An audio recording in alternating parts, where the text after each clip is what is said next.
Welcome to the Bangladesh Investment Spotlight Seminar at Chicago, Illinois 2023. Invest in one of the most beautiful countries in the world. Bangladesh is the most liberal and business-friendly economy in South Asia. The Honorable Prime Minister of Bangladesh, Her Excellency Sheikh Hasina, invites you to invest in Bangladesh. Rest assured, you have the full support of her government. Invest in the growing field of technology that is driving the country towards development. Being located on the Ganges River Delta, Bangladesh has the perfect conditions and opportunities for farming and agriculture. Due to their high quality of products at low costs, Bangladesh is the world's second-largest exporter of Western fashion textiles. Bangladesh's garment sector has grown from $19 billion to $38 billion in sales during the last 7 years. Bangladesh is now the emerging Asian hub for generic medicines. Venture in the growing fields of life sciences and explore the endless investment opportunities in the amazing tourism industry of Bangladesh. Over the past decade, Bangladesh has seen a substantial increase in its software and IT services exports, with numerous IT companies and startups gaining international recognition for their quality and innovation. Bangladesh's commitment to sustainability not only ensures the long-term health of the marine ecosystem, but also fosters economic growth and job creation in the country's coastal regions, making it a promising sector for Bangladesh's future development. Discover Bangladesh's fine ceramic and leather industries, where a dedication to craftsmanship and cutting-edge technology guarantees you access to the pinnacle of quality and design. While fine ceramics showcase our precision engineering, the leather sector exemplifies the artistry in our craftsmanship, making both industries shine on the global stage. Invest in an economy with well-educated, highly adaptive, and industrious workforce. To take advantage of a comparatively low-cost labor force. Invest with the ease of strategic location, regional connectivity, and worldwide access in an economy with a strong local market and sustainable growth. Invest to take advantage of cost-effective energy solutions in an economy with proven export competitiveness.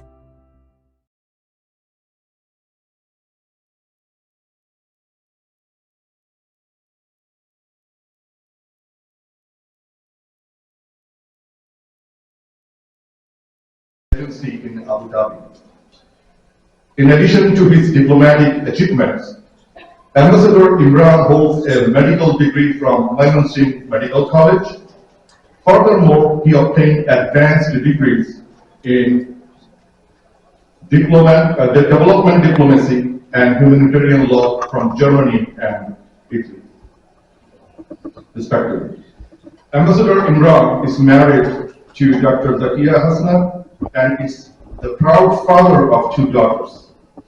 His unwavering dedication to both his family and his country exemplifies the values of a devoted diplomat who continues to make substantial contributions to Bangladesh's international relations. Ladies and gentlemen, please join me in extending a warm welcome to His Excellency Ambassador Mohammad Imran as he delivers the opening remarks.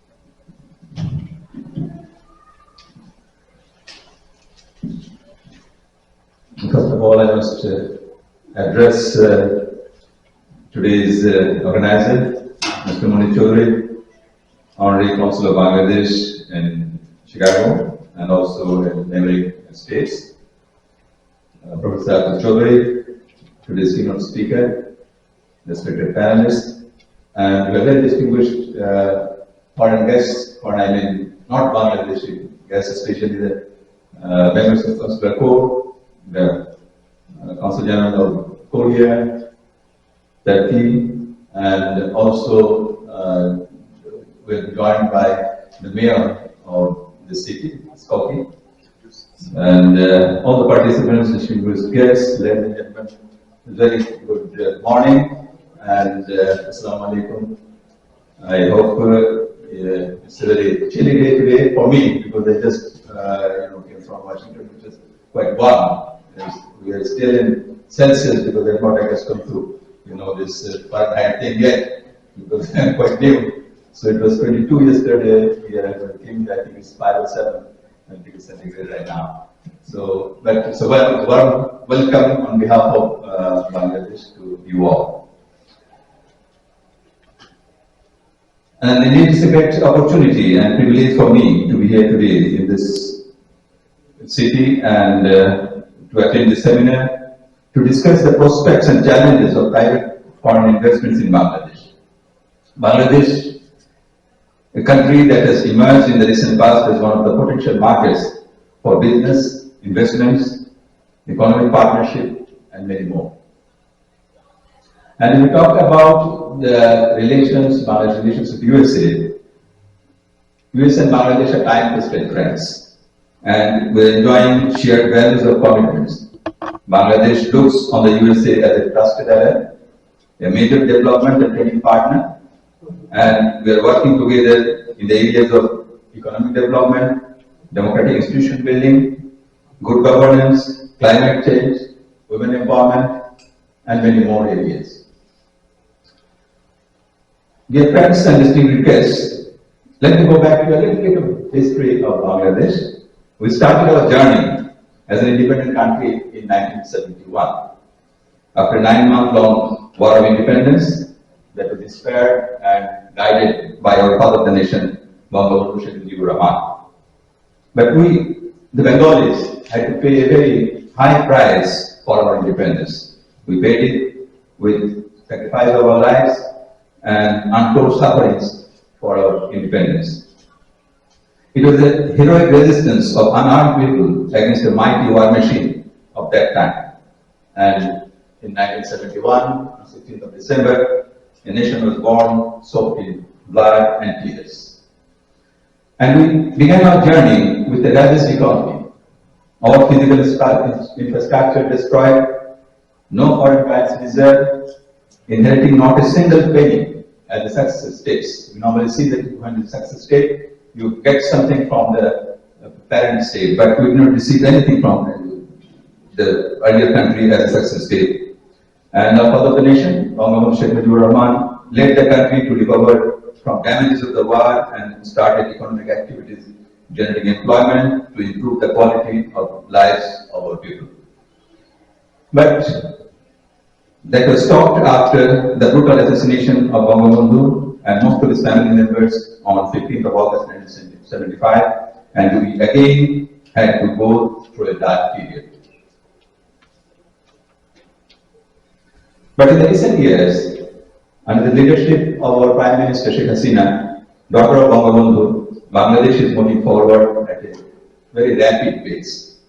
Bangladesh has been enjoying an uninterrupted economic progress, and since 2009, during the last 14 years, this period saw per capita income rise from almost below 1,000 in 1928 up to 2,657 in the financial year 22-23.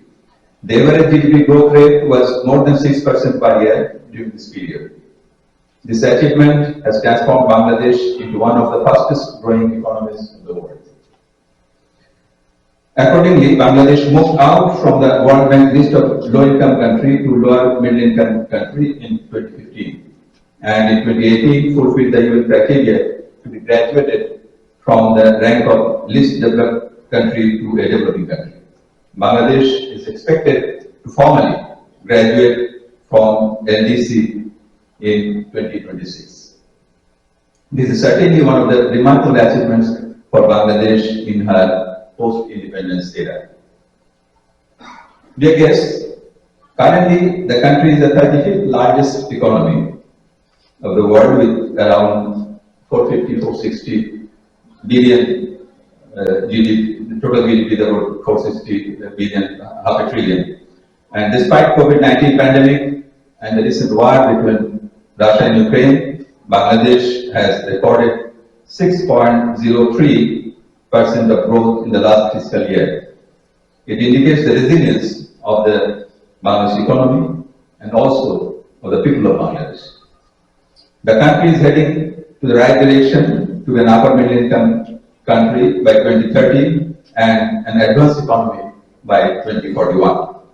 Bangladesh's inspiring performance in GDP growth and other economic indicators has led economists and global projections to focus that Bangladesh's economy is moving faster than many other economies in the post-COVID era. The increase in purchasing power of our people spearheads to a broader domestic consumer market, growth in the middle and affluent class, driving larger consumer market in Bangladesh, and it has already resulted in a move with the global value chains. As the growth continues, the number of middle and affluent class is expected to be nearly triple to about 34 million by 2025. Bangladesh also offers better investment opportunities compared to South Asian peers. Bangladesh's broad and market-oriented reforms have made the country most investor-friendly regulatory regime in South Asia. The low-cost labor force is easily trainable, and they are enthusiastic, they are young, and they are hardworking. An investor can depend on the large talent pool and the innovation ecosystem. The geographic location of the country is ideal for global trade with very convenient access to international sea and air routes. We just yesterday opened a very big third terminal of Bangladesh, Dhaka International Airport. If you go there, I think you'll have a new experience next time. Just talk about our Bangladeshis who travel to Bangladesh sometime this December. I think most of you go to Bangladesh winter. So Bangladesh is exceptionally open for foreign investments with 100% foreign equity and a wide range of investment areas including infrastructure, transportation, pharmaceuticals, tourism, food processing, textile and apparels, footwear, machinery, technical and medical equipment, transport vehicles, light engineering, toys, sports goods, plastics, chemicals, banking and insurance, trading, IT, telecom. It's a long list, and food, construction, agriculture, fishing, and so on. In the recent years, you will see that we have developed a lot in our infrastructure development. We have a lot of world-class infrastructures in Bangladesh right now. We are known for our traffic jam in our big cities, but if you visit next time and find a good number of infrastructures which is trying to ease the traffic. And in one sense, once I was told that, the traffic jam is a reflection of the economic power, because people have the money, they buy the car, they move out, and you don't have enough infrastructure ready. So that shows that, the economic situation has improved a little bit when you see. It happened in many other countries. If you're in the 70s or 80s, if you think about this, Bangkok was a typical example for traffic jam, but now they have developed, and we hope that in a decade or so, Bangladesh will reach that position also. And Bangladesh has been increasingly integrated in the ICT and digital economic sectors. For instance, connectivity has increased significantly with more than 130 million of internet users, and 180 million people are using mobile connections. In this context, especially for our foreign friends, I would like to inform that Bangladesh has half the population of the US. I think in the USA we have about 320 or 330, 40 million people, we have 170. but our land mass is about, I think 1.6% of the USA. It's not more, not larger than the city of, not the state of in New York or any big-sized state of US. Maybe Wisconsin, yeah. So we have faced a lot of challenges that we're facing it, but we're trying to overcome. So and also the demand for ICT goods and services are on a very high note, and e-commerce has shown exponential growth, and there is a good prospect for fintech market also. More importantly, in the recent years, Bangladesh has developed very strong startup ecosystems. So I just met one young gentleman who was talking about the startups. So you are welcome to come to Bangladesh and explore the possibilities. And in Bangladesh, investors can enjoy fast-track approvals of their projects and businesses. There are provisions for 100% capital and profit repatriation and cash incentives.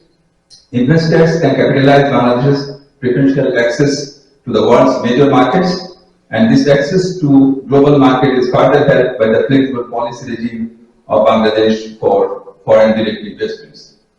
Most of the Bangladeshi products enjoy complete duty and quota-free market access to EU, Australia, Canada, Japan, New Zealand, Norway, Russia, Switzerland, and Switzerland.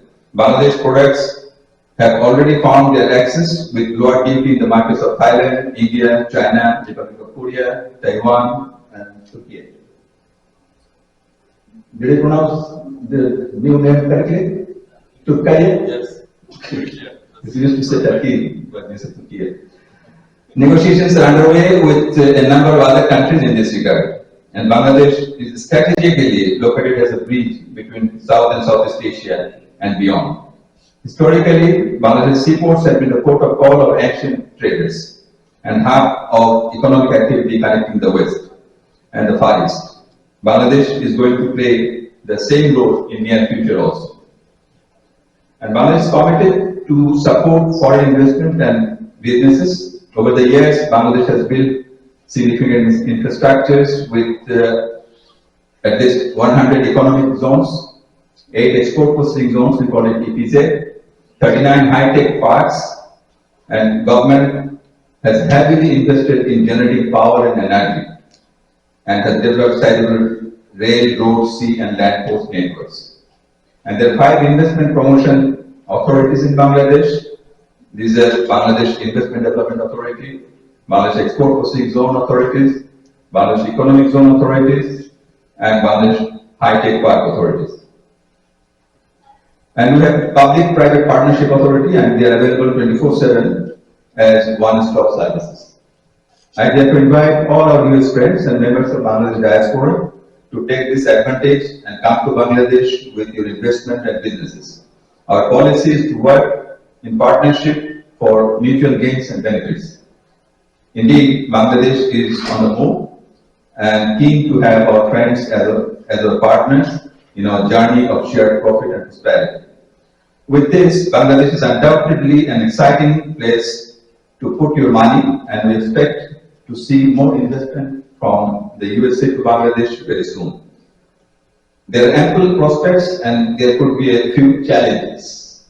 I have told a lot about the prospects, but definitely there are challenges, and the challenges are faced by you, because the government always, try to facilitate with the regime, with the policies, with the different systems. But when you are in the ground, you sometimes face the challenges. So please go there, let us know, and we are ready to address any challenges you face as an investor in Bangladesh.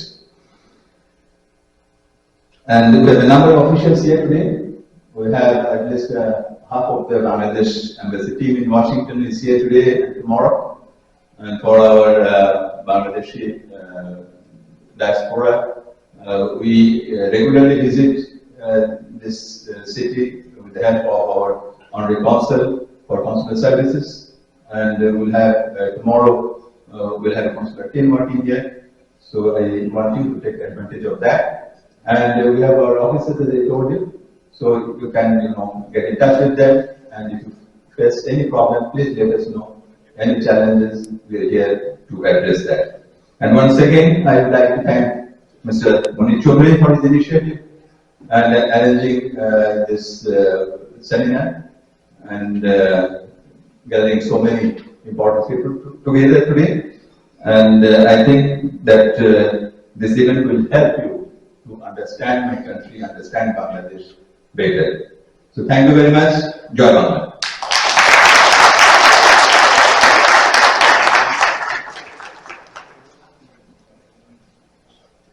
Thank you, Your Excellency, for setting the stage for this seminar with your insightful remarks. Just to let you know, today we have with us the Mayor of Skopje, George Van Dusen. So let's give a round of applause for him.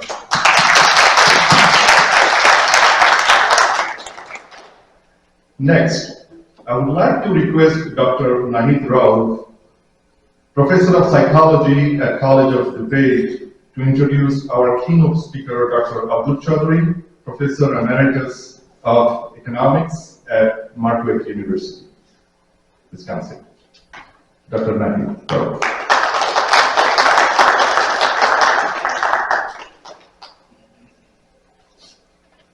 Good morning and Assalamu alaikum. Before starting his journey of about 40 years as an economist, Dr. Abdul Choudhury earned both his bachelor's and master's degree in economics at the University of Dhaka. He later obtained a master's degree and PhD in economics from the University of Kentucky. His career commenced as an assistant professor of economics at Bentley College in Massachusetts, where he pursued his practice of teaching and research from 1983 to 1989. Subsequently, he held the position of Associate Professor of Economics at Marquette University from 1989 to 2002. Then, at different times, he served as a Senior Fulbright Scholar in Thailand, a visiting professor at Johns Hopkins University, and a visiting researcher at the United Nations World Institute for Development Economics Research in Finland. He was also appointed as a consultant to the Food and Agriculture Organization of the United Nations in Italy, and held the role of senior researcher at the Institute for Transition Economics for the Bank of Finland. Dr. Choudhury notably served as the Chief Economist and Director of Economic Analysis Division for the United Nations Economic Commission for Europe in Switzerland. He also contributed his expertise to the Academic Advisory Council of the Federal Reserve Bank of Chicago. Dr. Choudhury's research interests include crucial topics such as open economy, international trade and finance, monetary policy, and financial markets. Ladies and gentlemen, please welcome Dr. Abdul Choudhury with a round of applause.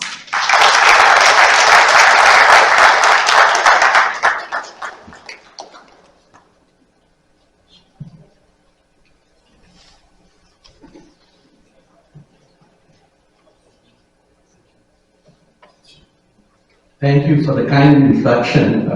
My wife is in the audience today, so hopefully she'll realize that in addition to creating trouble at home, I also do some good work outside.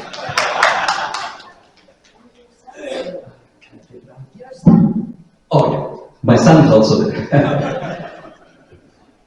So good morning and Shubha Shakal.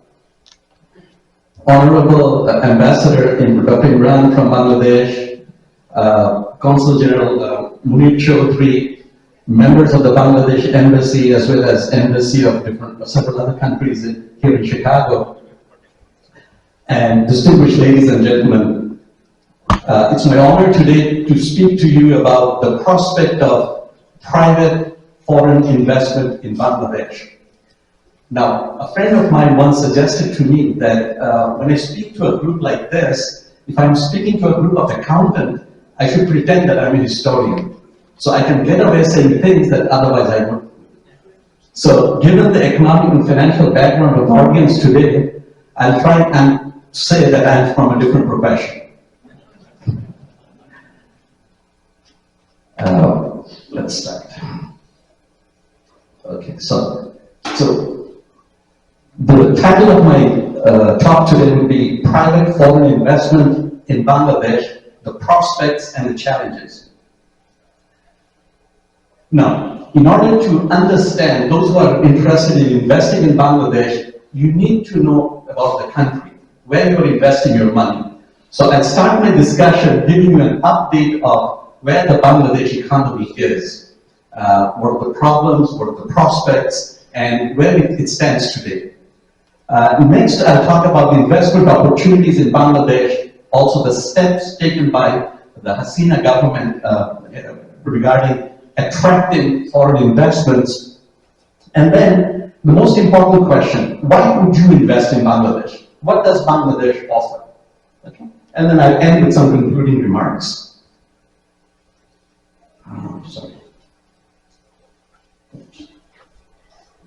Okay, so this is just Bangladesh at a glance. As Ambassador Imran was saying earlier, Bangladesh has recorded one of the highest GDP growth in recent years. As you can see, in 21-22 fiscal year, Bangladesh was growing at 7.25%, one of the highest in the world. Inflation in January of this year was about 8%. Now, as all of you know, in the US, inflation last year was higher than 9%. So this is not unique for Bangladesh having this high inflation, and I'll talk about that in details a little bit later. Unemployment rate was 5%. Now this number is it's a World Bank number, but this number is does not include underemployment. As many of you know, underemployment is very high in Bangladesh, so that's not included in this number. So at a glance, this is basically how Bangladesh looks like.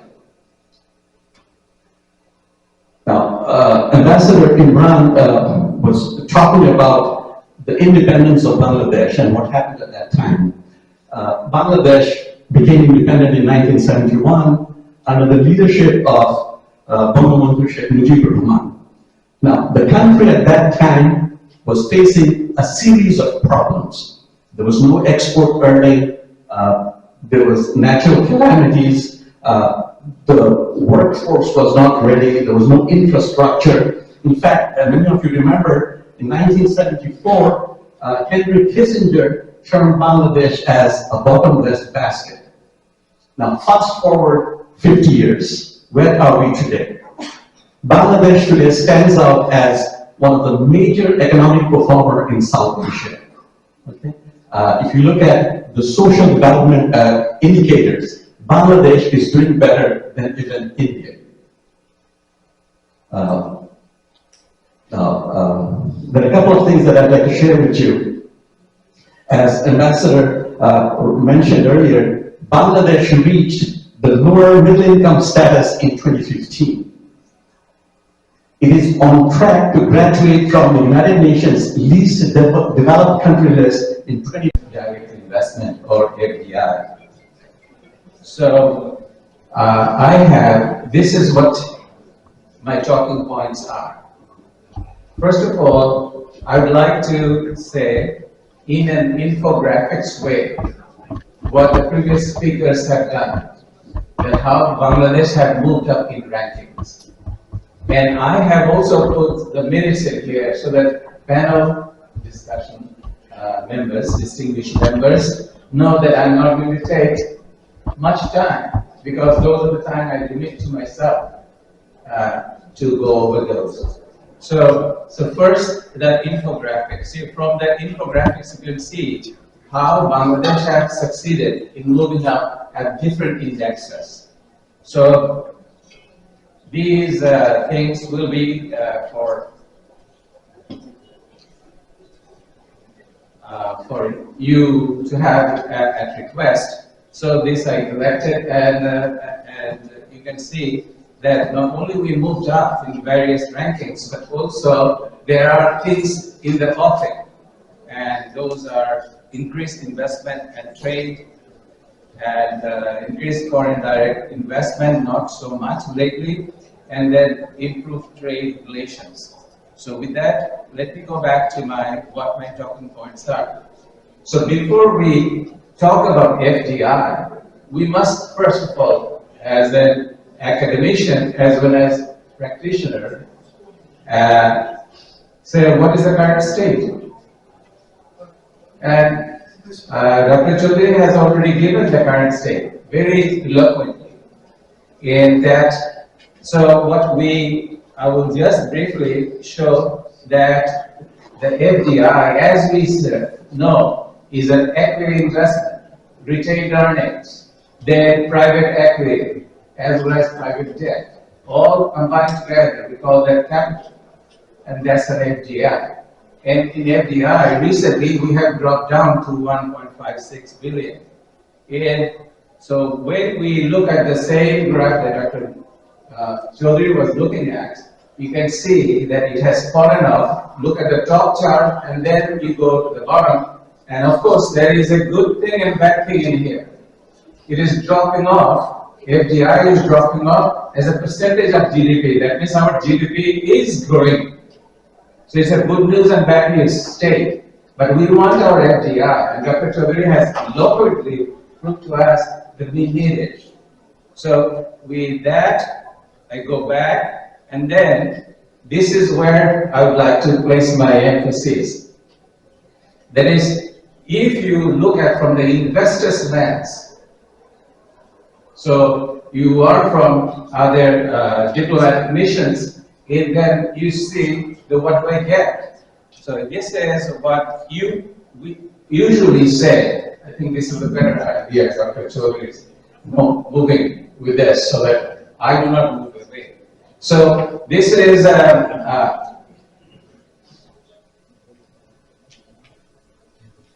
clicked the wrong one. So the investor's lens. So we always care about expected return. Then we talk about risk. And then we talk about correlation. Those are the fancy words. But what we say that Bangladesh right now is galloping towards $1 trillion economy. That it is shooting for to be a member of the 16 nations. Indonesia is the last one. And so we are going to join that rank. And my own calculation says in 12 years, we are going to double our GDP. And again, it presumes the current state of macroeconomic stability and focus. So I would say that the current policies need to continue to get to that aspect. So this 16 nation and $1 trillion club will basically tell us that your economic return would be at least in excess of 10%. Your economic return will be coming from the GDP source, of course, but at the same time, you will get dividends in terms of getting into depreciation of dollar, taka, and as well as the interactions thereof. Second thing is that Bangladesh faces loss of risk, of course, but it is decreasing. And why is it decreasing? Look at those economic momentum. It is one thing to have an economic growth, and it is another thing to have an economic momentum. Bangladesh has, that's why we can be confident that, well, it is going to double in 12 years. And then you have manufacturing, both the industrial side, the services side, agricultural, infrastructural, as well as financial sophistication. And I heard Ambassador Imran saying fintech. That is a word that I love dearly.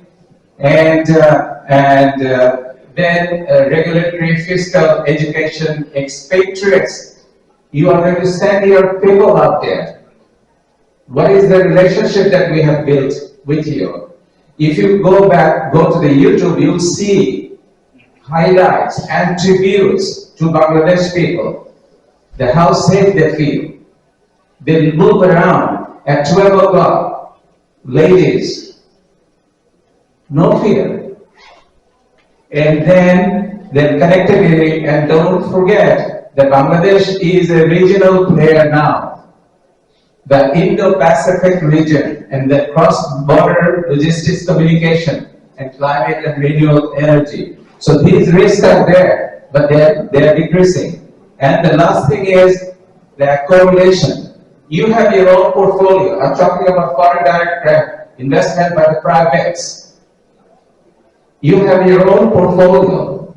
Please tell that to your countrymen that portfolio's risk will greatly reduced because we are an emerging country and our stocks, our bonds, our private equity, our private debt, they are almost close to no correlation and sometimes negatively correlated. So what we say, sorry about that. What we say that your shocks to your system, shock to your portfolio will be minimal. When you go and invest in Bangladesh, you are de-shocking your portfolio.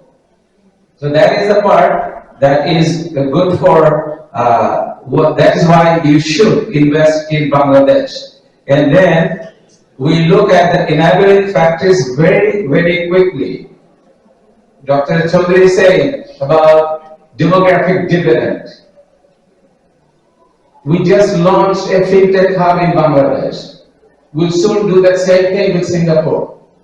I was talking to South Korean friend of us here. I said, well, you're a country to beat.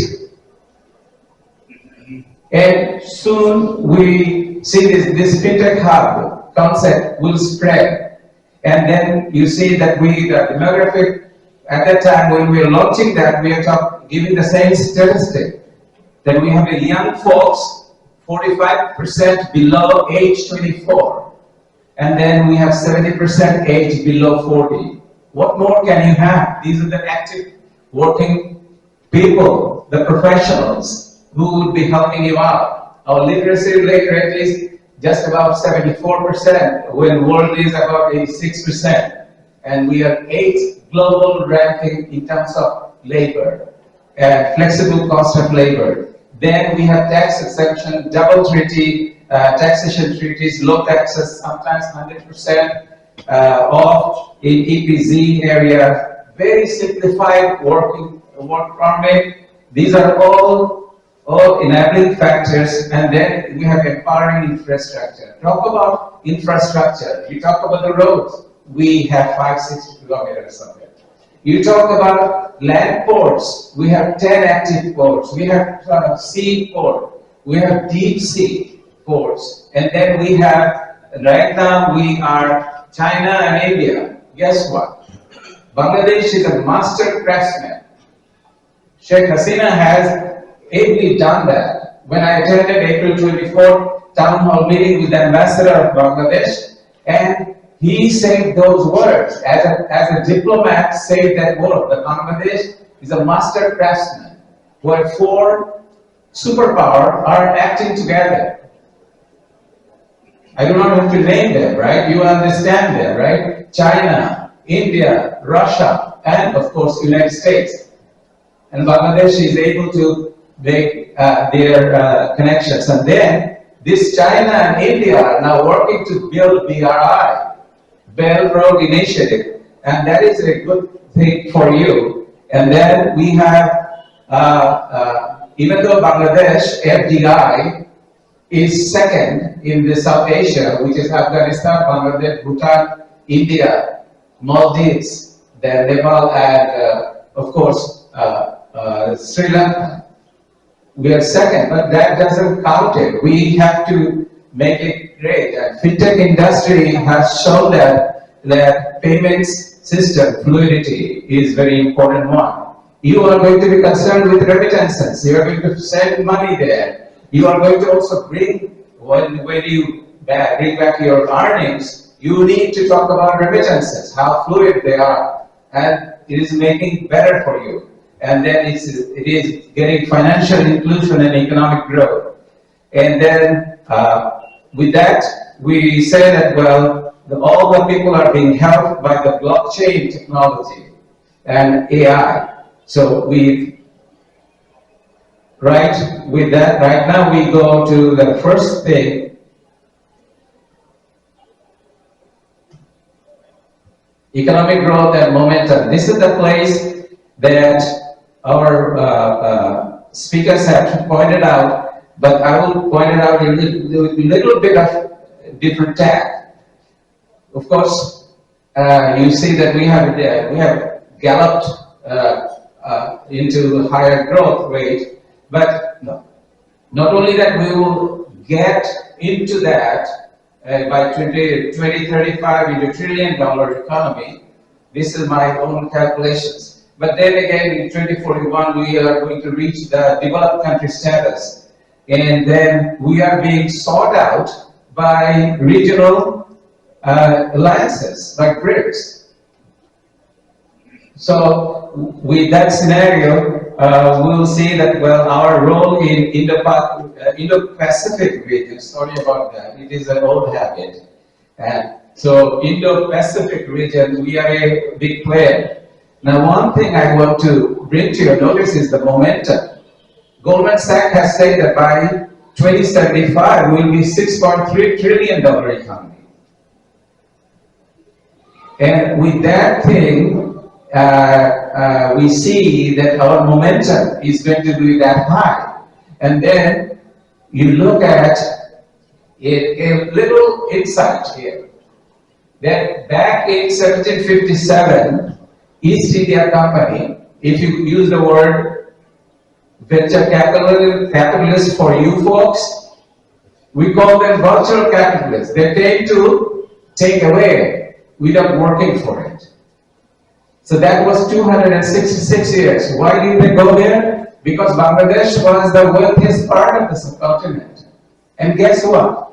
After 266 years, we are going to be the wealthiest part of this South Asia. Again.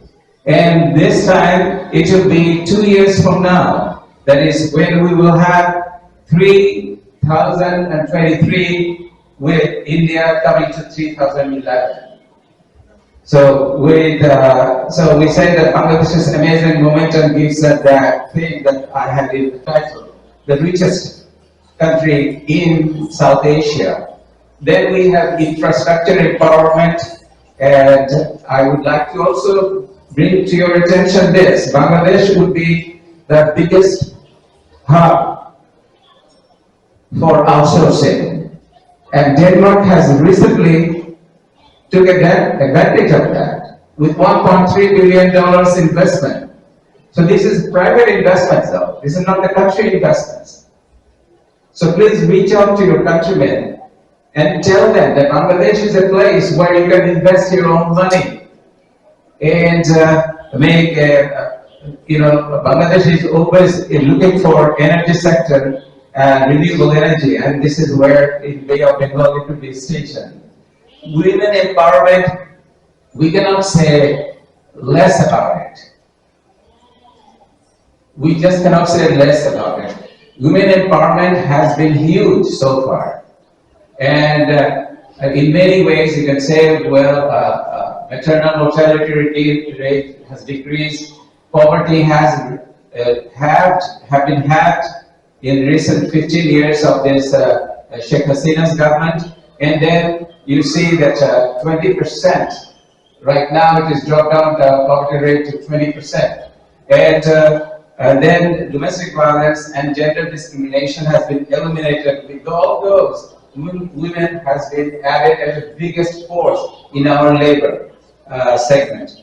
And then information technology separately, I'm sure our distinguished panel will talk more about that because they are experts in here. But again, that SpaceX has moved. You know who the owner is, right? Elon Musk has moved to Bangladesh. And so, why? Because they have seen that this country has about 50%. 50% of the people are using internet. About 45% of them are in social media. So please move in. This is the country where things are happening. And then we go to the part where we talk about financial services and fintech. And here I would like to quote one of my favorite economists, Friedrich Hayek from Australia. Is there any Australian diplomat here? Okay. He is the modern economist who always advocated free market. Guess what free market had done? And then he also envisaged that free competition in currencies. At that time, people are so bad, so thought that this was a wild idea. But not so more. Look at the cryptocurrency. And so I would like to quote this, that finance is so necessary from him. Financial markets are the only legitimate, reliably welfare-enhancing foundation for a stable social order and economic progress. And that is what Bangladesh is shooting for.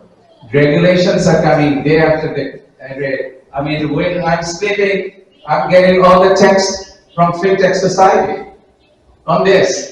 The Bangladesh Bank has done that, and so forth. So it is like private partner, public partnership. And then when we launched the financial FinTech Hub, it said it will be under 35 years. We used to say Turkey, right? Young Turks. We used to call them young Turks. Now it is our young tigers who are in here, below 25. And then there are coaches, and then there are funders together. So join us in there so that we can take that industry where it belongs. And then we have agriculture productivity is done in a so nice way. It's a climate protected. We're learning. Bangladesh people are very resilient people. So that is one area. Education, we have achieved 100% in primary areas, and then also in secondary areas we're coming up. But health and nutrition has improved. When the poverty decreases, health and nutrition of course improves, and then we are a happy nation, believe us. Even under duress, we are happy. And happy people are very productive people. Do you agree? If people were depressed and complaining, they're not going to be good employee of you. And so in the recent Hami index, Bangladesh is shown to be happier than many of the developed countries. And then we have human development and growth. We will not go very quickly. Poverty alleviation is one. As I indicated, the poverty rate has roughly halved to about 20% in over 15 years. HDI, we moved up continuously because of our life expectancy, literacy rate, and per capita income. And then we have inclusive development, and then lots of unbanked population is being now in the financial system. And then last one is UN Sustainable, the SDGs development goals. We are continuously moving up. Check this statistics yourself, how well we are doing. And then we are not only taking care of our own country, we take care of the world as well. Whether it is a man-made crisis, whether it is a natural crisis, when there is an earthquake in Turkey, Bangladesh, peace for what is it called? UN peaceful. What is the word? Peace Corps. No, not Peace Corps. Peacekeeping force were there, and so that's the natural crisis. And man-made crisis, Rohingya crisis. We are hosting more than 1 million people in our small country like Wisconsin size. So it takes a big heart. So we are doing this because we believe in humanitarian values. We grow, but we grow with others as well. And then the last part of human is we have harassment-free culture. When foreign expatriates are there, you can see that every fourth person is non-Bangladeshi. And they're not being harassed at all. And why is that? Bangladesh has been always hospitable, and we have literature, we have music, dance, and festivals. We said, 12 mashe 13 porbo. That means 12 months we have 30 festivities. So this is the place where you are going to have your international community in a harassment-free environment. And last but not the least is tourism. I mean, I was thinking that there was going to be a video from the Cox's Bazar Development Authority chief, and he tells about tourism, that we have the longest natural sandy beach. So that is another area to invest, but also that is an area for you to spend time after your hectic work. And so this is where we see that it is good for you. Of course it is good for us, but good for you. I need to talk about a little bit about our people. And people, I have talked about the younger population. We talked about our constitution favoring no discrimination. Then we have freedom of worship. You can have observe your faith there. I took my president to Bangladesh, and he asked me, Manzoor, can you tell me where I can go and worship?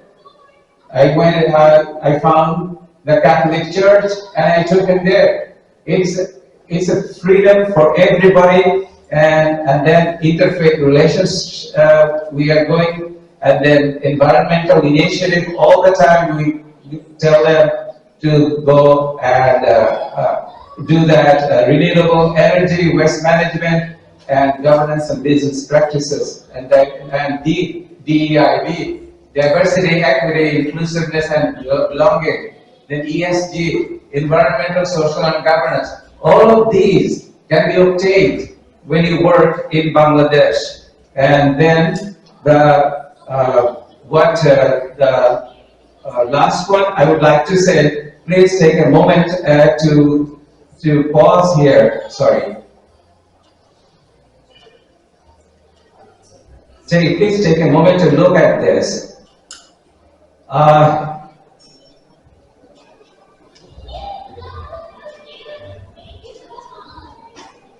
What you'll be getting at a glance. I hope I made a point that, well, it is from your perspective, you need to be there in Bangladesh for reasons of return, for reasons of risk minimizing, and then correlation or proofing your portfolio from global shocks. So as a private investor, they will have that. So this is, we say that economic growth and momentum is one that you'll get, and empowering infrastructure, financial services empowerment, women empowerment, rise in education, healthcare, climate and renewable energy. And then we have attained high standard in human development in many things, but more need to be done. That's why we need stability. The policies are in place, more need to be done. And then the people were very creative, very skillful, and then friendly and young.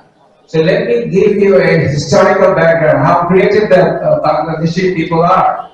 Have you heard about the cloth called muslin? That used to be done in Bangladesh. Muslin is you can put an 11-yard sari in a matchbox. That is the creativeness of this, and that's why we do not say that, well, we have people, right now we say that saying, I do not wonder why we are doing so well in RMG. And then we have, I would like to please ponder over this. I have given an historical evidence, but you are in Chicago. One of the Bangladeshis, who is known as Einstein of tall building, created this tubular construction based on the bamboo tree movements. They are that creative. They said, well, why bamboo tree stands up even at the face of high wind? They said that, well, because it moves. Sears Tower moved. Now it is called Willis Tower. Moves along with this. And so this is the creativity of Bangladesh. Now I would like to paraphrase for you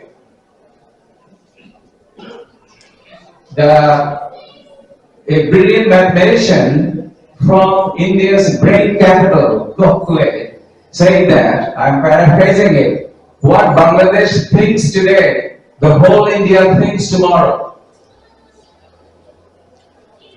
I invite you, please taste the creativity of these people in your own portfolio.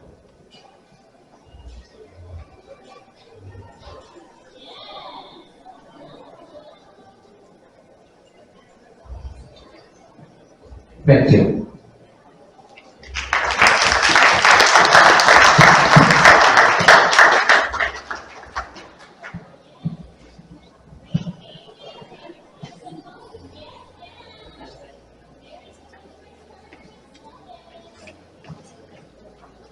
Thank you, Dr. Haq, for your detailed and informative presentation.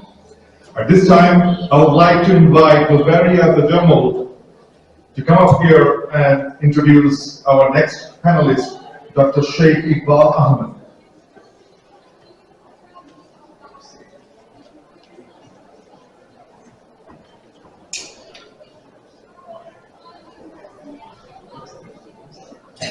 Dr. Sheikh Iqbal Ahmed is a founding professor of the Computer Science Department of Harvard University.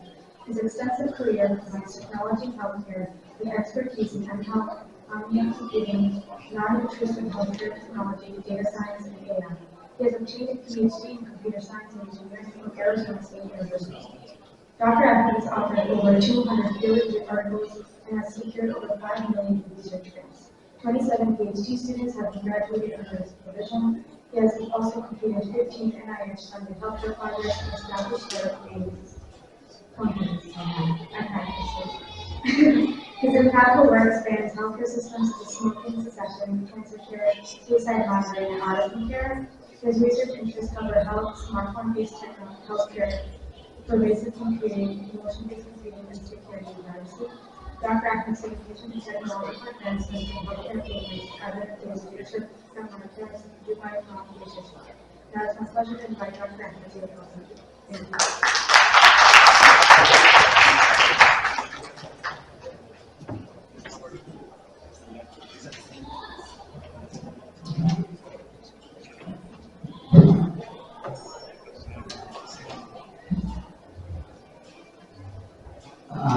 Thanks for the kind introduction.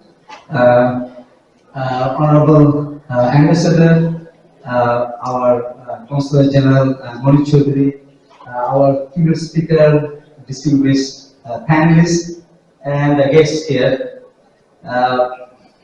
Thanks for inviting me to serve on the panel.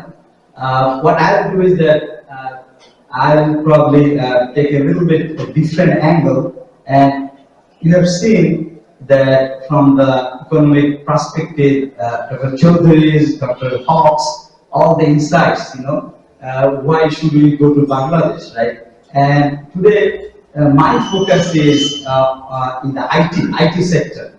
So what I'll do is that I'll share my own experience and try to tell you what, how we can move forward, the challenges, how we can, come up with this thing.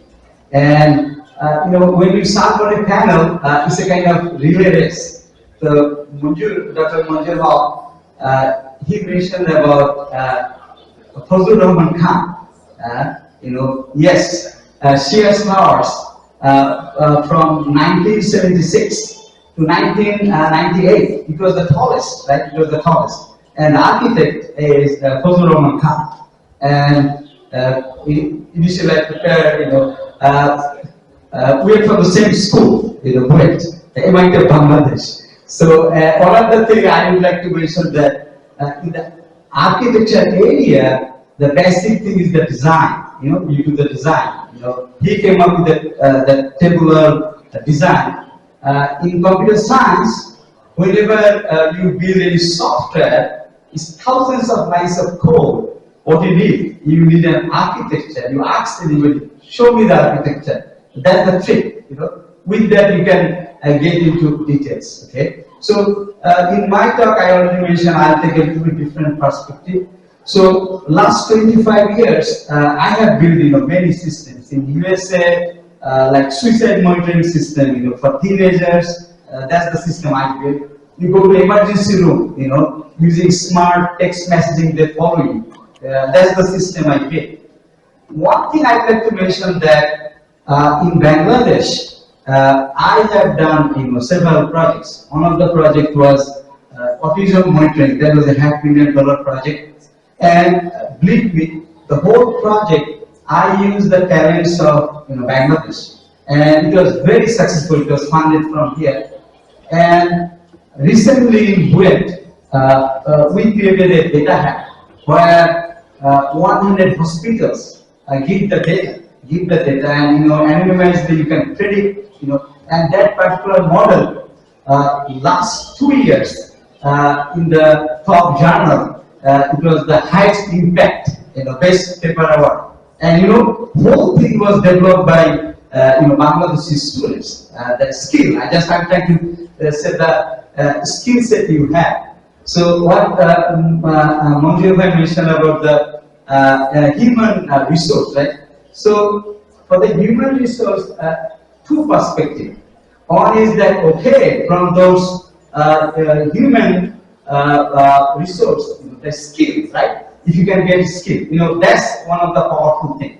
Second thing is that, yes, that skill set we use it, but also the big population, how we can use it. And what's the reason for that? The reason is in Bangladesh, really early stage, all the vaccines were used in Bangladesh. And the group of population, that's the population right now. They are really, hungry for train, and you can use it.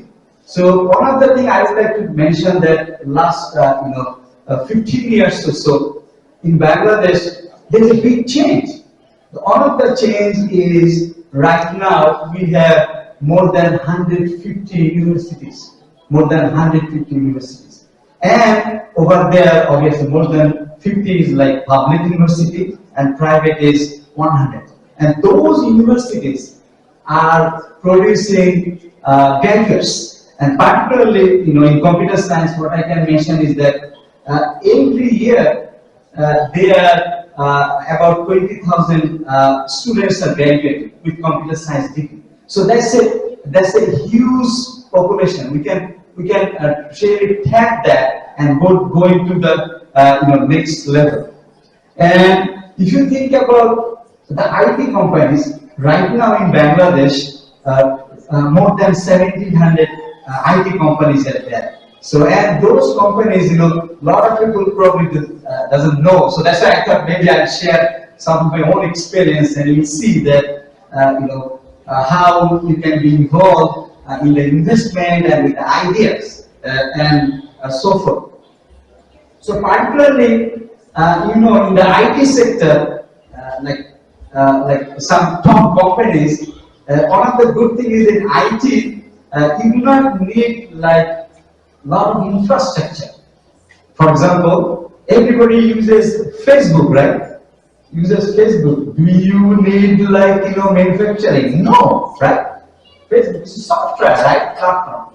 Think about Uber, right? It's software, right? It's a software. So if you can use those, even if you have some idea, that idea you can test it. For example, the Airbnb, just the idea. Right now, you see, how it goes. So what I'm saying is that, if you have ideas and we have the skill set and we have the population, you can try it out. And I'll show you some specific example, how we can move forward. So particularly in the IT sector, Bangladesh and Prime Minister Sheikh Hasina, that there are like tax implicit, you have heard that tax holiday. So actually, if you start a IT business, depending upon the area, you can get like 10 years, 10 years, tax holiday. That's a big thing. Not only that, let's assume you want to start some IT thing. What you need? You need some high power machine and everything, like computers, right? And for those, if you take import, you do not need to give like the tax and everything, right? See, what else you need, right? So if you have that, you can really, move forward. And particularly, some of the statistics we have heard that we have, Bangladesh is a country of 166 million people, but the mobile users is what? Recently, the statistics is 186 million. Just think about it. Everybody is like using those. Like you can tap those. Even if you have a simple business idea, you can try it out. I'll talk about some of those. So particularly the current government, what that is done is that throughout the whole country, they have like about 28 tech hub, high tech hub, and those tech hub, what you can do is that they have provided all kind of facilities, like electricity, water, so that you can go there and start a IT business. And many industry, many companies, they really jump into that, right, to start something. So particularly, I'm talking about all those things, but you might say, okay, is it real? Truly, if we look at like last 5 years statistics, just last 5 years statistics, in IT sector, the growth is 40%, growth is 40%. Right now, it's almost close to $2 billion, right? So the statistics says, okay, now I might say, yes, I understand the Ukraine, I understand the COVID. What I can tell you, during COVID, I was running that $500,000 project, which is monitoring, right? Believe me, I was able to collect data during the COVID, before the COVID, after the COVID. Because in IT sector, lot of time you can work from home, right? The kind of traffic jam and other things, work in remote villages because of those internet facilities and everything, right? So if you have that kind of thing, easily you can take that facilities. Then if you think about return on investment, every investor, they need high return on investment, right?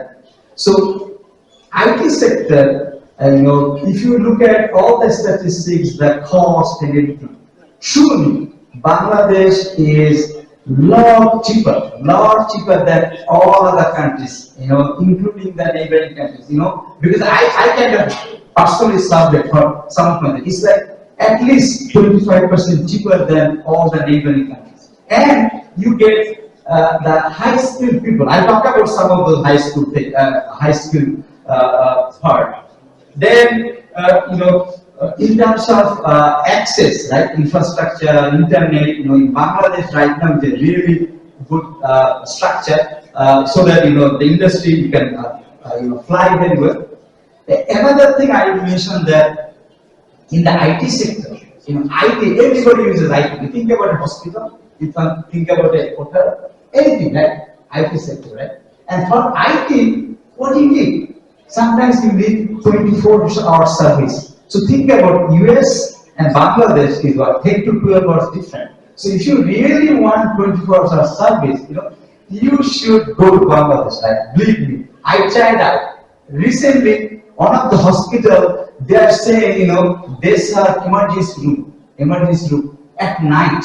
If there is something comes up, you need to do some imaging, okay? And that imaging, the hospital was struggling to find people who can support at night, think about for Bangladesh is different, it's daytime, right? Daytime. So I kind of, refer to some people that, and they were like really so happy. Because these days, for IT sector, you do not need server in your office. What you do? You put everything in the cloud. You have a just, monitor, right? And remotely you do everything. And if you think about security, those who have used WhatsApp, everybody knows, right? End-to-end security, right? There are algorithms, there are things, everything can be preserved, right? Everything can be preserved. So, that's one of the example I wanted to at that time, right?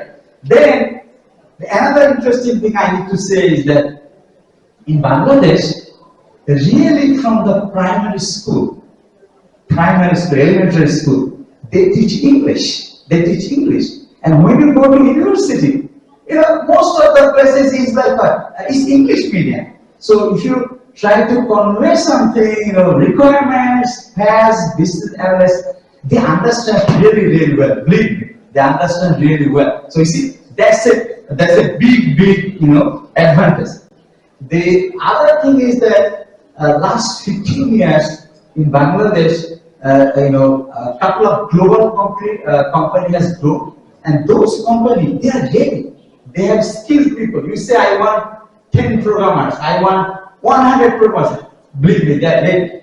Like I know one company like BGIT, they have like 750 engineers, and they are doing a lot of work from Japan. And believe it or not, in Japan, one of the country, whole IT is managed from Bangladesh. And I happened to talk to some of those people. I asked them why. He said, you see, if I get it in Bangladesh, it's not the cost. If you can save money, you can do future thing. They want to do smart city.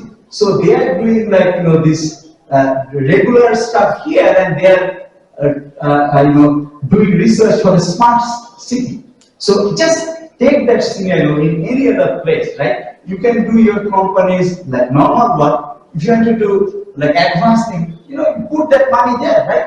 And for advanced stuff, we'll talk about some of those things. And in Bangladesh also there are some companies. They have global presence. Global presence means they are originally from Bangladesh, but different countries they have branches. So when it comes to investment, I'll talk about few things which might be very useful. One is that for any IT business, in the IT sector, broadly there are three models. One of the model is that in your company, you need like on-site engineers. Right away you need on-site engineers, which you have seen Infosys and other companies. You ask, right away they provide. That's like one model, right? On-site. There is another model which is you outsource everything, in Bangladesh or India or whatever, right? Okay. So that's another model. The third model is a mixed model. Mixed model is you have a couple of people here, experts, and then the rest of the things you do in other places. So this is the model. You talk about Microsoft, you talk about Intel, you talk about all the top companies. They are doing this model, right? Some people here, some people over there, and they are, trying to get things done. And you can save money, and you can do like, advanced thing. So particularly when we talk about investment, like two types of investment, right? One is the horizontal, and another is the vertical, right? So if it is horizontal, think about if I know there are some distinguished guests. If your country or wants to do a branch, you can easily do a branch in Bangladesh. And when you start a branch in Bangladesh, you can easily start. And not only that, you heard one-stop thing and from our ambassador and all those facilities Bangladesh government is giving. From the IT sector, one of the things I can tell you, there are some companies who are ready. They will right away take care of your IT stuff. So be it a manufacturing company, be it anything, if it is like horizontal investment, it's fine. Now, if you think about really vertical investment, that means yes, you have to do something in Bangladesh. And in Bangladesh, if you want to do it, is a huge opportunity in terms of IT sector. I can tell you a couple of examples. Like last year, on a guy, he came to me. He said, "Iqbal, I have a patent." I said, "What patent?" He said, when there is a shooting in the school, okay, he has a patent, a dynamic array, will show you which path to evaluate. And he was saying, "Well, I employed, 2 engineers. I already spent $200,000, but I could not get it done." I said, he wanted to get it done in my lab, but he wants to preserve the IP. Sometimes it doesn't happen. So what happened? That particular work, I said, it's not only IT. You need mechanical design, because in the laser you need in other technology together to do it. Even you need the circuit board design, that kind of thing. And believe it or not, that particular product, that Silk, the whole thing was developed in Bangladesh. The design, even the mechanical design, the laser, which way to show. Actually, I don't have a video. If anybody interested, the whole thing is working. So I was like so happy to see that in Bangladesh you can do it. It's not only mechanical. It's like a movie. You see, it opens up a window. It shows you the path, right? All those with the circuit board. And recently, even the ICE industry, circuit board in Bangladesh, there are some companies like Qualcomm, right? They can do anything. So what I'm saying is that even if you have some idea, so that particular product is coming. That's from the IT sector. Another example I would like to mention here, one of the local company, very famous. They do defense contracting. So they had they wanted to control a kind of big, snow plow machine to clean it, and they need to upgrade their software. And they went to all companies, including, the top companies. Believe it, nobody could do it, and everybody gave a budget of like few $100,000. And I thought, okay, maybe I help that company. So I kind of gave this particular work to some Bangladesh engineer. Believe it or not, they did it. They did it, and they are using that software. Why? Because that machine is $500,000 machine. You just need to upgrade your software. Just need some help. And that particular project, I was involved because those embedded programming and everything, they did it. So that's one example. Then in terms of my own project, I was trying to do one thing is that for eye case, eye movement, you move your eye and head. Right now, the whole thing, the whole machinery it takes $2 million to build that kind of thing. If you have to buy it. Okay, so there I was looking for like, okay, I'd like to, since I do mobile, on the smart, the tablet type of thing. The whole project, I got it done from Bangladesh, believe me. And there is a lot of complex calculation. You talk about AI. In Bangladesh, truly, the skill set they have beyond AI, when you talk about beyond AI, it's what? Causal inference, explainable AI, butterfly effect, move, fly, it will have, right? So you see, I got people like that, that kind of skill set people, which is like same as here, So if you try to find, and I get it done. So what I'm trying to say is that, okay, if you have, that kind of stuff, you can get it done, and particularly those who have companies here, the IT sector, the whole thing, can be done, and you can save cost, you can, invest for future. So I talked about like, why investing in Bangladesh, but you might say, okay, tell us like 2 very important things. What I believe is that I already told that human resource, right? So what you need the skill set, and you can get any type of skill you want, okay, from Bangladesh. The other thing is that let's assume you have some idea, you want to try it out, In Bangladesh is a huge population. Believe it or not, the concept Uber here, right? So couple of guys, they came up with that idea that, okay, instead of car, we'll do bike, motorbike. And then they developed it. They developed it in Bangladesh, it's called Pathao. It's very popular. And I asked one of those people, why are you doing this? See, I do it here, but I'm going to use it in Nigeria. So let's assume, if you have some idea, you try it out, have those engineer, build it, and build that model in another country. One of the things, I'm involved in Bangladesh is like, giving, telemedicine, right?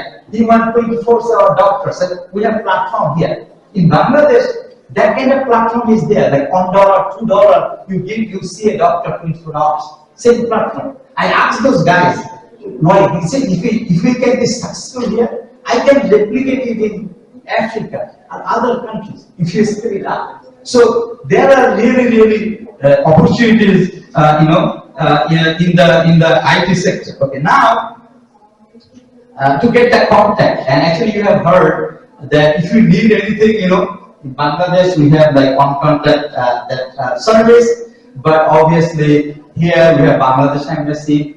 We have really helpful people there. If you contact them, they will help you out. Okay. Now I'm from Milwaukee, but I consider myself Chicago. Right? If you need Chicago, talk to Mr. Moni Chaudhary, right? He will guide you. Know how to find the right person. Okay. Even then, if you cannot find us something, talk to any Bangladeshi. They'll help you out. They will help you out. Why to find somebody. And here, if you need some help, I know that I talked to a couple of, even CTOs that are here, you can talk to them. And here is one of the CTO is here, BJIT CTO is here. There's a 750 copies. If you need IT support writer, just talk to him. You can get service that time. That's the contact. Okay. I have last two items. One is the challenges. I talked about a lot of nice things, right? Okay. I think there are two challenges. One of the challenges in IT sector, as an investor, as an entrepreneur, you need to describe what you need. You need to really kind of user stories, right? That's the part. If you can tell your story really well, you can get it done. So that's that thing to overcome. Believe it or not, I talked with a couple of companies. Is they have even trained, culturally sensitive thing. The other thing is that if you ask IT people right away, the challenge is that, okay, if you want to get it done, get it from Bangladesh. But one issue we have is that if you want people in a week or a month, we cannot do it. Because for that, we need some visa called L1 visa. With that L1 visa, you can come, within a month and come here. So probably I'll talk to the, embassy, if you can arrange some of those, because sometimes they want people in a month. Okay, how we can do that? Last item, okay, you want to invest, right? You don't want to take risks, right? I'll give you just one tip, which is, anything you do in the IT sector, have a continuous assessment. Have a continuous assessment. It's not pre-post. Have something continuous assessment, and based on that you can tweak it. That's the part. With this, they call EMA, ecological momentary assessment, continuous assessment. Based on that, you can decide anything and move forward. With this, I'll stop here. Thank you.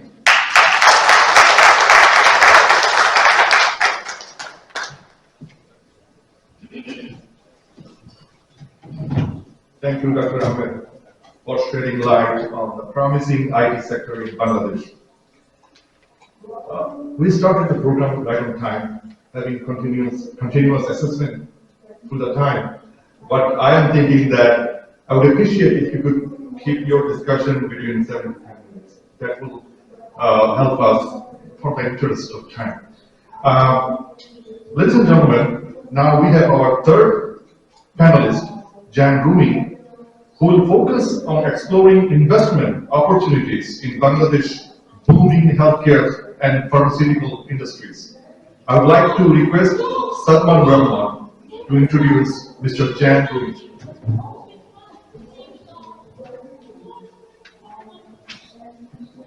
Good afternoon, Honorable Ambassador, esteemed guests. M. Jan Rumi is an experienced professional with over 35 years of management consulting in various fields, including hospitality and tourism.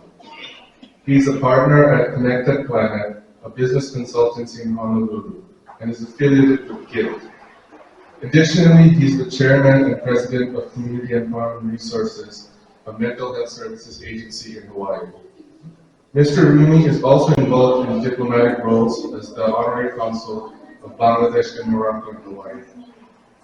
Fostering international relations and business collaborations, he's active in civic organizations like the Rotary Club and Lions Club. He has co-authored a youth guide and contributes to local newspapers regularly. Previously, he has also served as a senior manager of business advisory services at Grant Thornton LLP in the Honolulu office. Mr. Rumi holds a joint Master's of Science degree from Purdue University in Management and Computer Science. Ladies and gentlemen, please welcome Mr. Jan Rumi.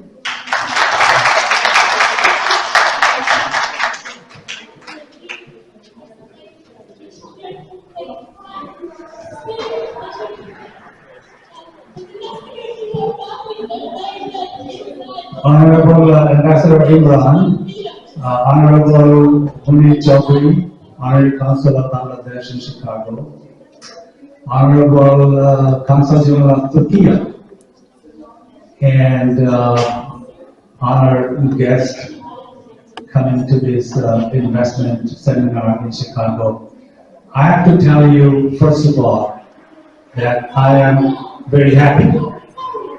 I'm really happy. I'm happy and I'm also very excited. I'm very excited because there isn't a better time to invest your money in Bangladesh. If you want to make money, you all have heard lots of statistics. Because we have professors over here, and I'm going to talk to you just as a businessman. Okay? I'm just going to talk to you as a businessman. You got all the statistics, you got all the reasons to invest in Bangladesh. But what about a businessman, just a person who wants to invest some money in Bangladesh and make some money? Hey, money is good, right? You can use it for your own benefit. You can use it for doing some good work while we are here in this world. Right there, this is good stuff. Money is good. So with that being said, I'll just share with you one statistics. But before I share that one statistics, I'm going to say to you one more thing. That I live in Honolulu, Hawaii. And every time we speak in Honolulu, Hawaii, first thing we say, aloha. You heard that word, aloha? That means I'm your friend, you are my friend. Right? Are you my friend? Say it with me, aloha. And then finally I have to tell you, assalamu alaikum. Peace be upon you. Because without a peace in our heart, we cannot do anything. We cannot do even a business. Right? We cannot even run our own affairs. So with that, I have to tell you that I bring this spirit of aloha to all of you in Chicago. I know Chicago quite well because I went to Purdue University. Oh, by the way, I was told to limit my conversation only for about 4 or 5 minutes. So I'm going to tell you just a little bit of things. You want to make money? There is 2 ways of making, in my mind, making good amount of money right away. Okay, one is that you put your money in Bangladesh and do it for a sector where it's a basic necessity of the humankind, and that's healthcare. I mean, without the health, where would you be today? You got your health, right? That's why you're here. So there is not a better industry than investing in Bangladesh. Guess what? Bangladeshis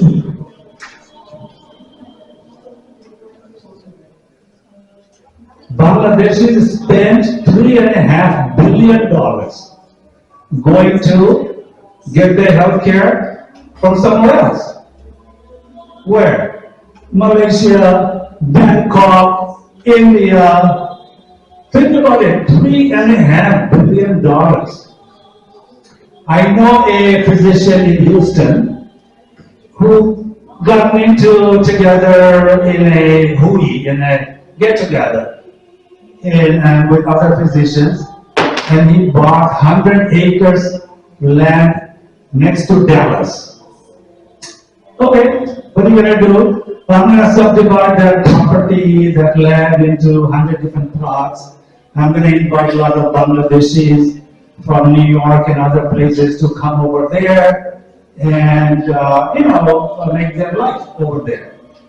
And if that can happen in Dallas, why not some of us Bangladeshis put our money together? Why not? Give me a reason. Why would you not put your money together? To put it together, and given all the statistics and the reasons in our panelists, our ambassador, and our keynote speaker has shared with you that how favorable nowadays it is to invest in Bangladesh. So why not are we going to get together and get some money and then make one of the very nice hospitals in Bangladesh? Bangladesh, many hospitals and many clinics up there, okay? But what we don't have is a world-class hospital. How many of you go to Bangladesh and worry, okay, if I get a little sick, what's going to happen? Okay, if we have a world-class hospital there, you don't have to go anywhere, you will go right there. Okay, and this kind of fits into other discussions we already have here, is that we want to develop, hospitality and tourism in Bangladesh. There's a huge thing going on in hospitality and tourism in Bangladesh. The inland tourism is just booming. And, I come from Hawaii, so I have a pulse on that. All right, so how are we going to attract, foreign tourists? If they know that they don't have a place to go and get their, top high-class healthcare right there, what I need to. Think about it, right? The other industries depend on it. So that's just just one idea for you to think about it. And I'll be happy to share with you, my experience in Bangladesh, and we got very limited time here. The other industries, okay, so that's one way, right? One way of investing in Bangladesh for the high demand of that kind of services right in Bangladesh. Great. What about an American businessman and he finds out that Bangladesh is the top country where you can, where you are allowed to take a patent, okay, a patent that, or soon to be expired patent, a drug patent, and you can reverse engineer in Bangladesh, and you're allowed, according to WTO, that you're allowed to go and export it to the least developed countries and the other members of the non-WTO countries. It's huge, huge, gentlemen, ladies and gentlemen, that's huge.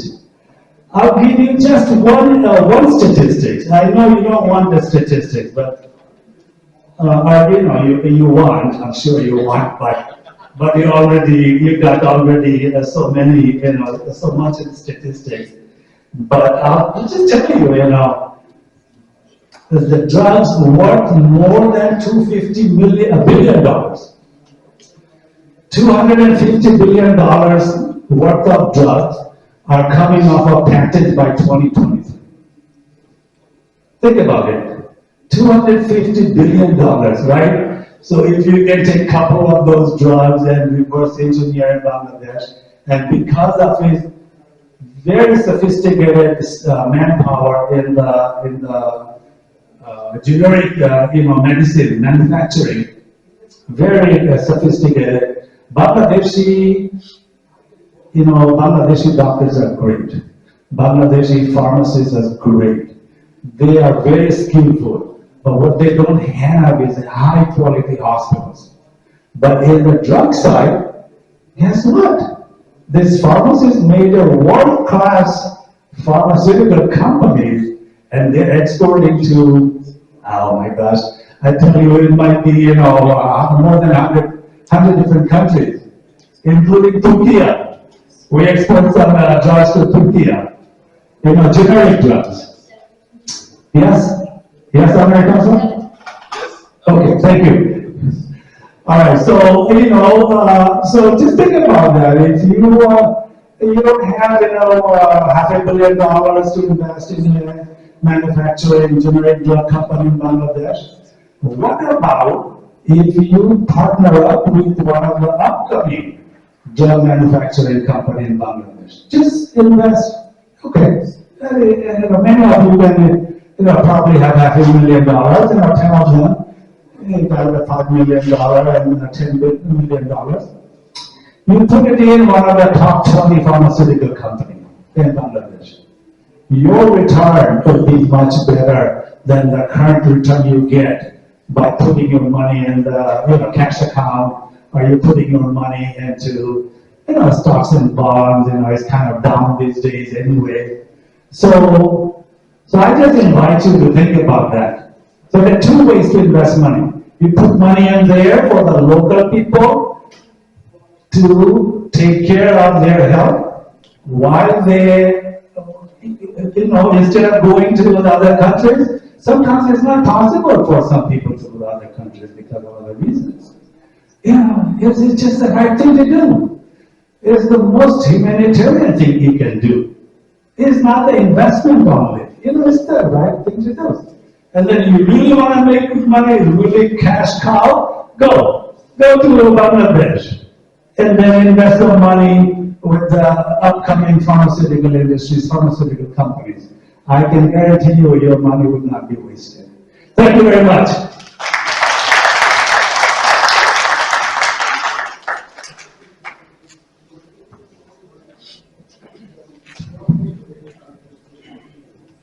Thank you, Jamil, for your insightful presentation on healthcare and pharmaceutical investments in Bangladesh. Our final in-person panelist, Mr. Mahdi Hassan, will discuss initiatives taken by the government of Bangladesh in creating an investment-friendly economic environment. I would like to request Tanzina Chowdhury to introduce Mr. Mahdi Hassan.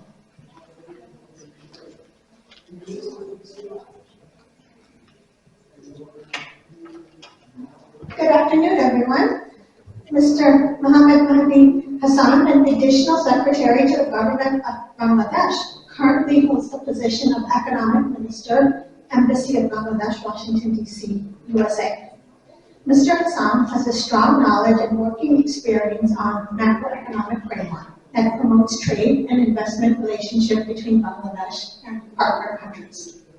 In the past, Mr. Hassan worked as Joint Secretary in the Economic Relations Division of the Ministry of Finance, where his focus was on Nordic countries and relevant international development agencies. In addition to his Master's in Finance from the University of Dhaka, Mr. Hassan achieved a Master in Science in International Banking and Finance from the University of Greenwich, UK. He also obtained a diploma in international trade policy offered by the National Board of Trade, Sweden. Mr. Hassan strongly believes that Bangladesh and US have enormous potential of lifting the existing level of trade and investment engagements into new heights. Ladies and gentlemen, please welcome Mr. Mahdi Hassan. Thank you.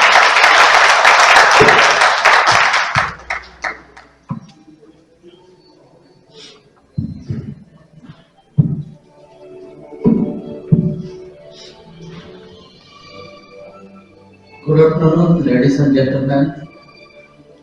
His Excellency Ambassador Muhammad Imran, our keynote speaker, Professor Chowdhury, distinguished panelists, diplomats here, Consul General of Turkey, and I think Republic of Korea Consul General was also present. So we have been discussing the opportunities, the potentials, the comparative advantages of Bangladesh of doing businesses and investing in India. My part is that to discuss some about regulatory measures and challenges to create a favorable trade and investment regimes in Bangladesh. We have discussed and we have a lot of statistics that Bangladesh is growing very rapidly, the market is growing, the people's, the level of incomes, the domestic markets, everything is there, but there is a challenges also, there are challenges. In his keynote speeches, the keynote speaker already identified a few challenges. If we discuss the challenges that to open a business, it will take more than, in his observation and statistics, that it takes more than 130 days to take a business, to open a business. So it's very challenging for the people, for the investors to start a business. But as a practitioner, and we are here to promote and showcase in Bangladesh, I think currently things not like that.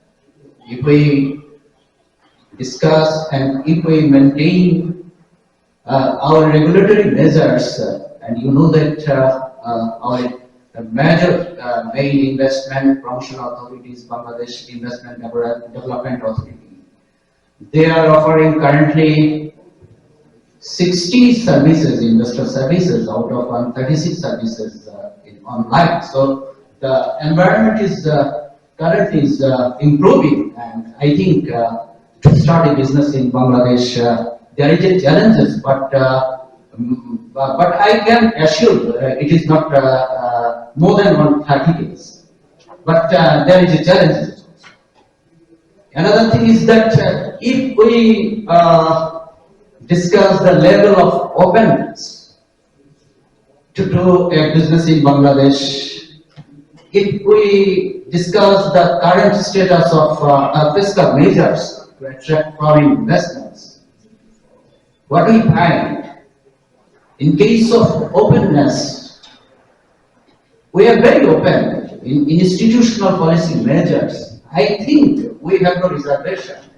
We have everything, and we can claim that we are one of the most open countries for the investments. We offer 100% foreign investments in most of the sectors. So far, I know that only 4 to 5 sectors are restricted. Major sectors are open for investments, and another thing is that an investor can repatriate his or her investment 100% capital and profit also. So this is the most favorable investment regime. In case of fiscal measures, if we look at the current structure of fiscal measures, fiscal incentives, Mr. Chaudhary has already mentioned that Bangladesh, this government, this Sheikh Hasina government, already extended lot of fiscal incentives. And if we talk about the other fiscal measures, that is the most important thing, the tax structure. You know that we have the challenges, we have a need to form a big budget, we have domestic resource constraints. So there is a challenge that the tax structure, what we have offered to the people and also the foreign investors, comparatively, I think Mr. Chaudhary will agree with me that it is little bit higher, but there is a cause. We are the level of taxation. You know that we collect only less than 10% of tax.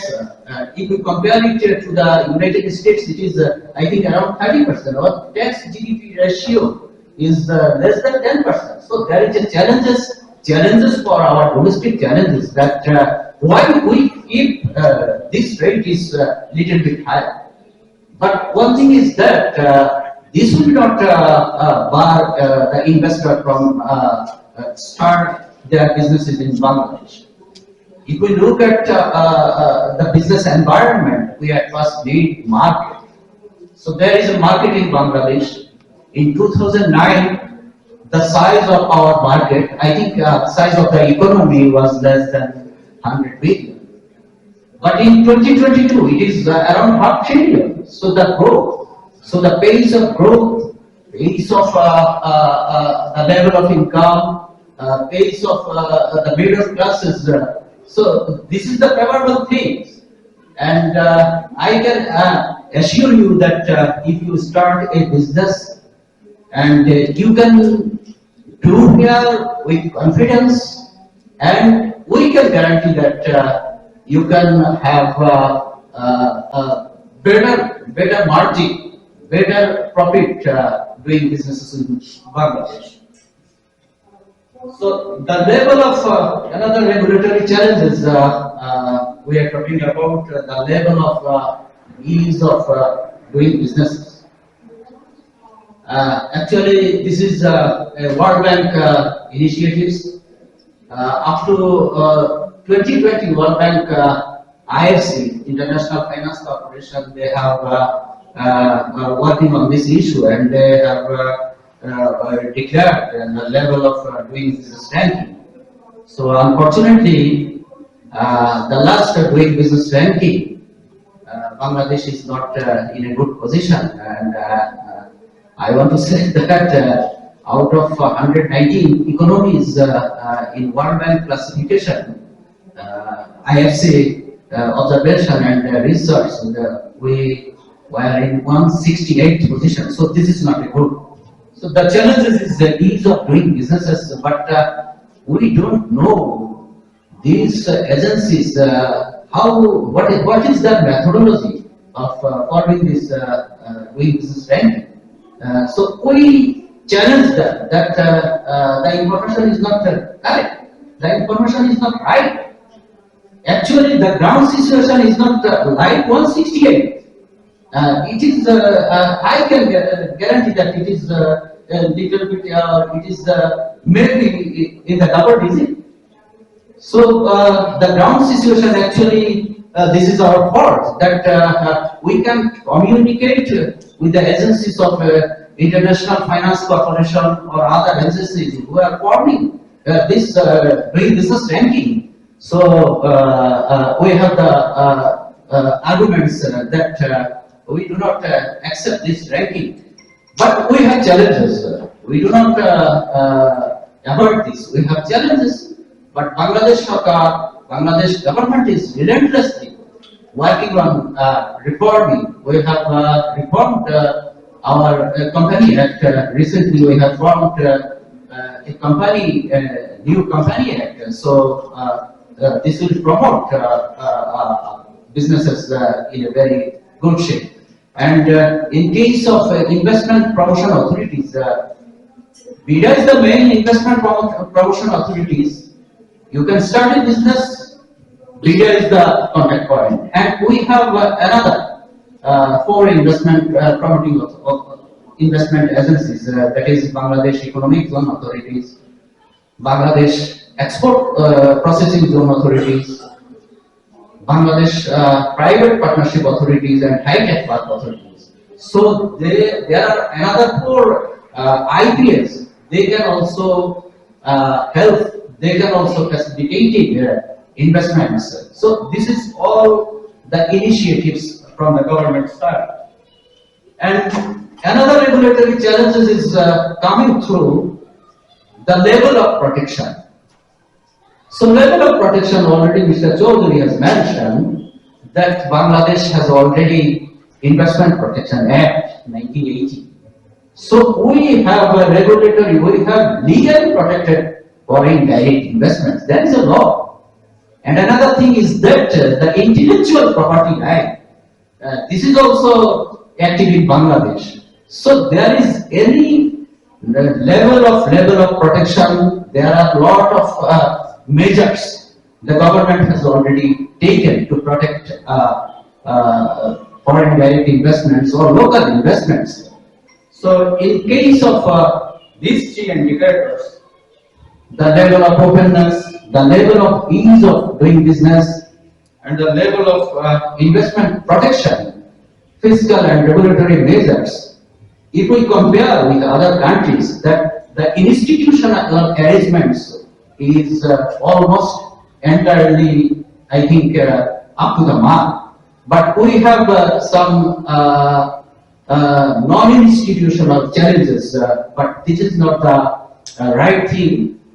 This is some ground, some bureaucratic, some lawfuls, or some behaviors, or some mismanagement. So, in case of institutional arrangements, in case of law, in case of regulations, in case of protections, everything is there, everything is framed, everything is formed by the government.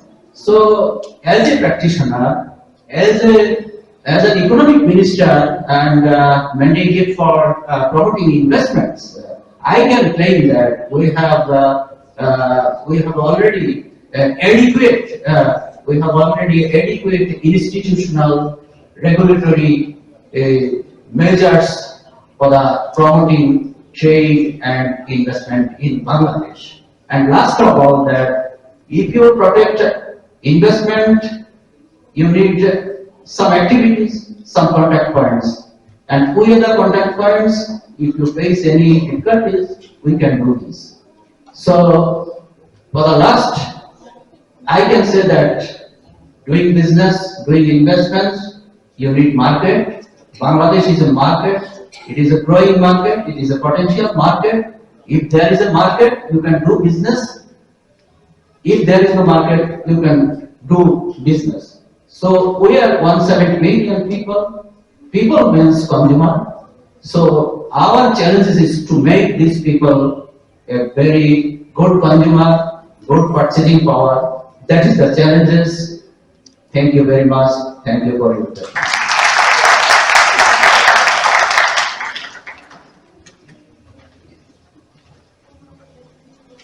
Thank you, Mr. Hassan, for sharing Bangladesh government's initiative in promoting an investment-friendly environment in Bangladesh.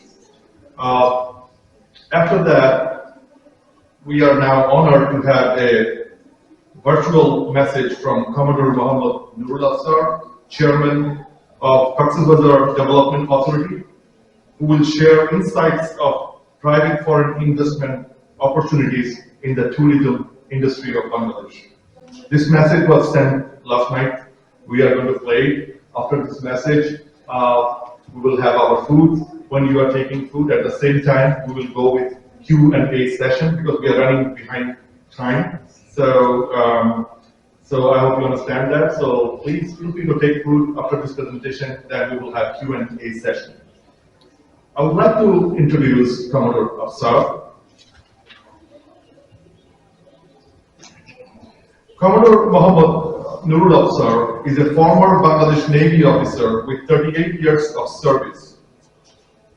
He has expertise in national security, maritime security, blue economy, counter-terrorism, and more. He served in various roles, including Naval Secretary, and contributed to policy formulation for Bangladesh Navy.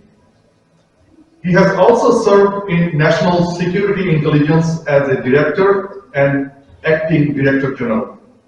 He served as a faculty member at Defense Colleges. Additionally, he was a Senior Research Fellow at the Bangladesh Institute of International and Strategic Studies, BIISS, and represented Bangladesh at the United Nations Permanent Forum for Indigenous People in New York in 2015. Let's watch the video provided by Commodore Afsar.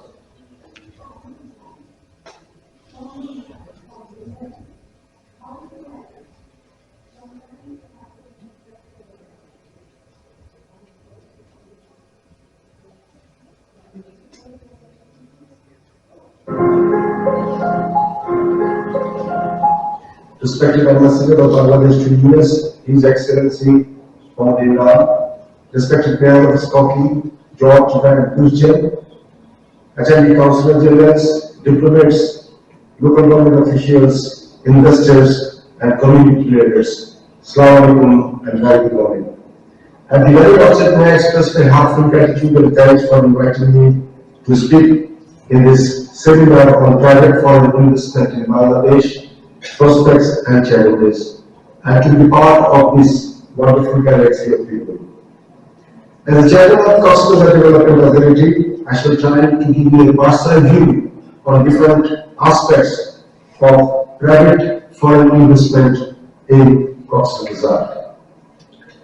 Being located at the southernmost part of Bangladesh for quite some time, it was out of the focus of the people and policy makers. Although its super picturesqueness, proximity to the Bay of Bengal in Southeast Asia, presence of nearby beautiful islands and hilly terrain, and magnitude of its 120-kilometer uninterrupted beach has always been discussed but seldom utilized. But presently, our Honorable Prime Minister Sheikh Hasina has given enormous focus and attention to turn it into an iconic tourist destination of Bangladesh.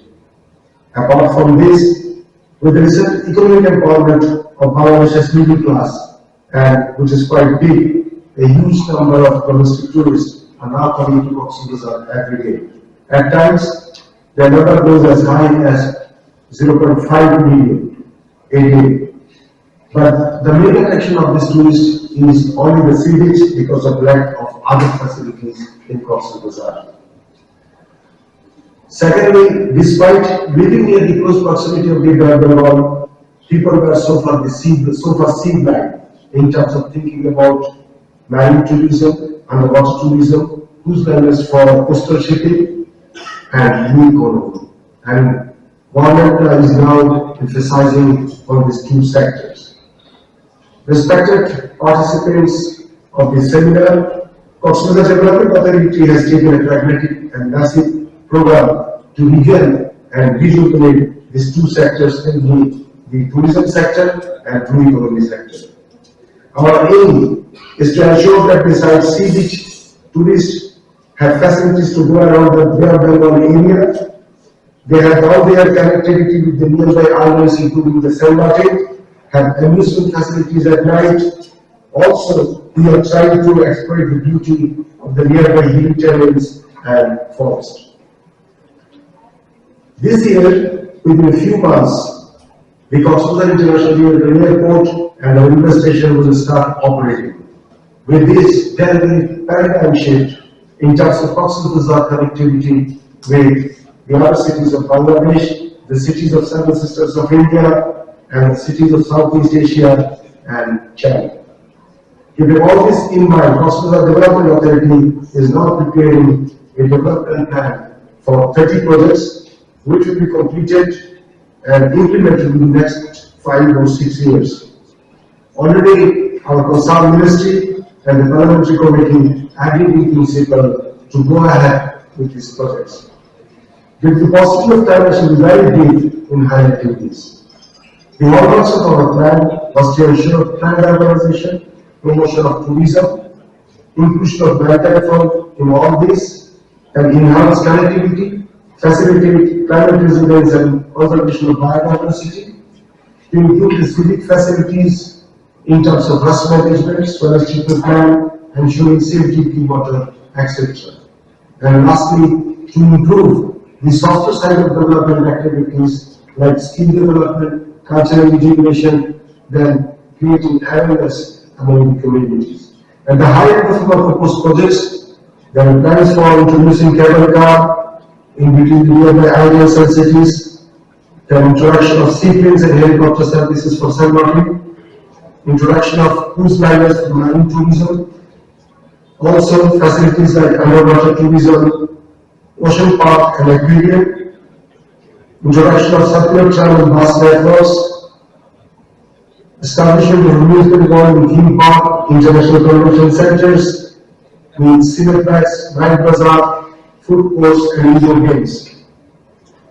We have also preparing some projects for smart cities, real estate projects, including flats and condominiums, eco-resorts with golf clubs, mangrove base and river enclaves. Also, 3-star hotels and boutique hotels. All these 30 projects will need an investment of 14,000 crore taka, out of which a major area will be attractive and suitable for foreign investment. In view of IRR or internal rate of return calculation, these projects are quite lucrative. That's why investors from both the west and east are taking interest. For example, the banks like New Development Bank or Islamic Development Bank are also showing their interest. So as an investor, why not take the part of this great movement? Please, you invest, you earn, and relatively say that we are there in the beginning of Cox's in the transformation of Bangladesh. My honest request to our foreign companies and investors is to avail these creative opportunities. Cox's Development Authority will be with you in every step of your journey. Cox's Development Authority will leave no stone unturned to facilitate your ease of work and investment. At the end, once again, I express my heartfelt gratitude and thanks for inviting me, and I wish all the success of today's great event. Jai Bangla, Jai Bangla. Thank you very much to all.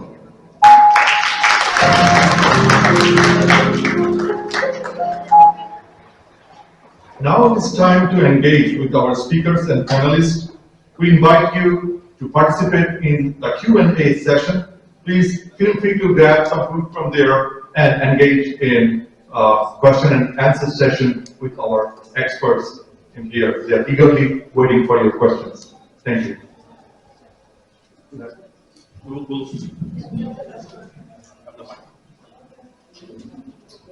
Esteemed panel, thank you. Eye-opening from left to right. My question is, let's suppose that I'm an investor. The biggest concern I have is the imminent movement of the currency. I invest $100, currency tanks. How do I recoup my money back? What are your thoughts? Is it time? Is it be patient?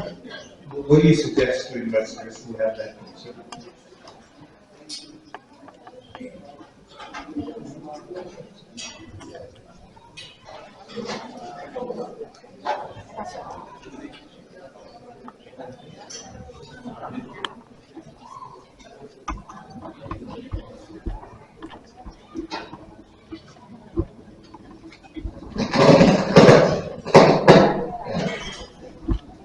I can give my 2 cents to it. I mean,